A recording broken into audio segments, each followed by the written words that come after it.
ملک میں ایسا قانون تھا جس کو بادشاہ بنایا جاتا 3 سال کے بعد اسے گھنے جنگل میں پھینک دیا جاتا، پھر وہ وہیں مر جاتا۔ اس لیے اس ملک کے لوگ بادشاہ بننے سے بہت ڈرتے تھے۔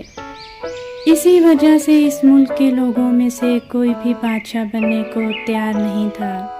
ایک دن ایک آدمی نے فیصلہ کیا کہ میں بادشاہ بنوں گا۔ وہ بادشاہ بنا تو اس نے سپاہیوں سے کہا، جاؤ گھنے جنگل میں ایک سڑک بناؤ۔ سپاہیوں نے سڑک بنا دی۔ بادشاہ نے لوگوں سے ان کے مسائل پوچھے اور انہیں حل کیا۔